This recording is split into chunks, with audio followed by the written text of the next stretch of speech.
aussi connu sous le pseudonyme d'Abou Hamza, le possible commanditaire de l'attentat de Charlie Hebdo, ami des frères Kouachi et proche d'Ahmedi Koulibaly, a été placé en garde à vue après son interpellation par la police française, dans l'attente d'un probable transfert vers l'Hexagone.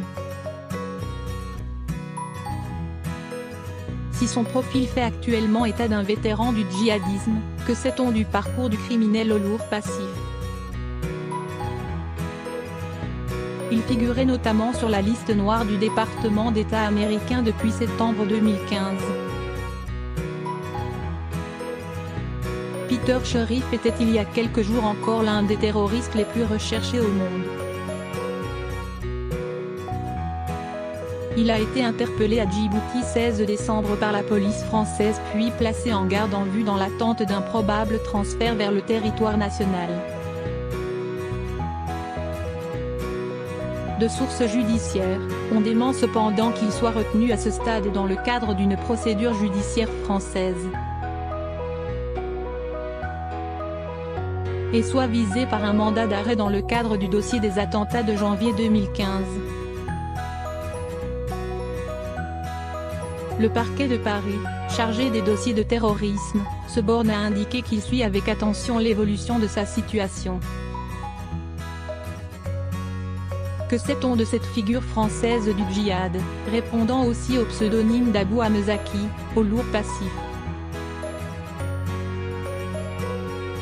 Ami de longue date des frères Kouachi. Âgé de 36 ans, Peter Sherif est né d'une mère venue de Tunisie et d'un père entier et catholique décédé alors que son fils n'avait que 14 ans.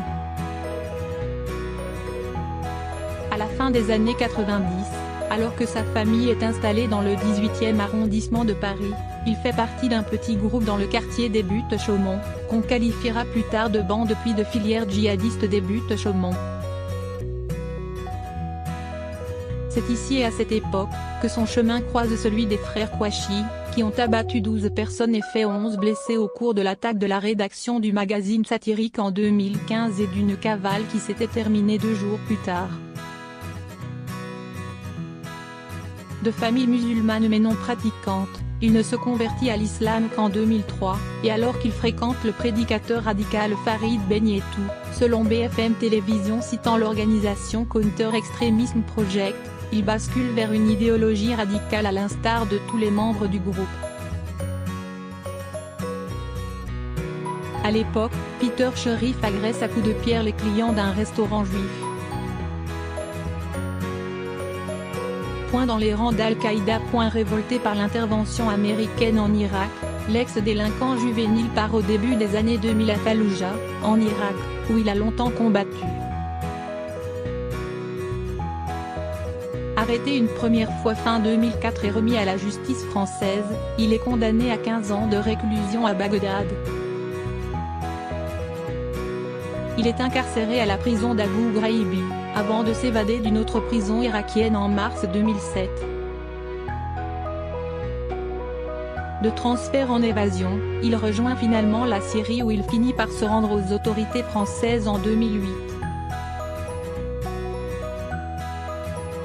Extradé par la suite en France, il est incarcéré pendant 18 mois.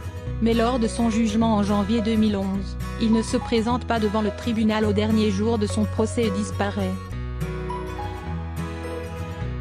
Il est localisé quelques mois plus tard dans la péninsule arabique au Yémen, Aqaba, où il s'est engagé dans les rangs d'Al-Qaïda, et où il serait entré en contact avec Sherif Kouachi, resté en France.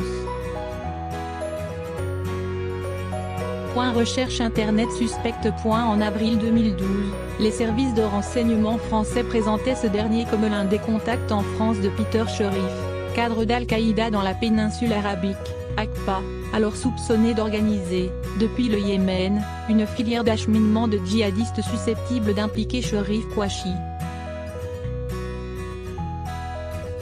Quelques mois plus tard, des courriels sont échangés entre le Yémen et un cybercafé voisin de l'appartement de Kouachi.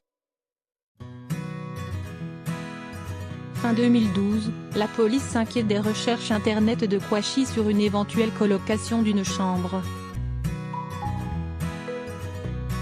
Dans la ville d'Al-Jouf, fief d'Aqaba, l'organisation dont se sont réclamés les frères Kouachi après la tuerie de Charlie Hebdo. proche d'Amédi Coulibaly. Après les attentats de Charlie Hebdo, Montrouge et de l'Hyper Cacher, un autre détail viendra intriguer les enquêteurs. Peter Cherif a suivi une formation de conducteur de poids lourd à Damarten en Goële, à quelques pas de l'imprimerie où se sont retranchés les frères Kouachi le 9 janvier 2015, avant d'être abattus par le GIGN. Peter Cherif est également soupçonné d'avoir été en contact avec Amédi Coulibaly, auteur de l'attaque de l'Hyper Cacher au lendemain de l'attaque de Charlie Hebdo. Pour rappel, en novembre 2018, les juges d'instruction chargés de l'enquête sur les attentats de janvier 2015 ont notifié aux parties la fin de leurs investigations. 15 personnes, en détention provisoire pour la plupart, sont mises en examen dans l'enquête sur ces attentats, qui ont fait 17 morts.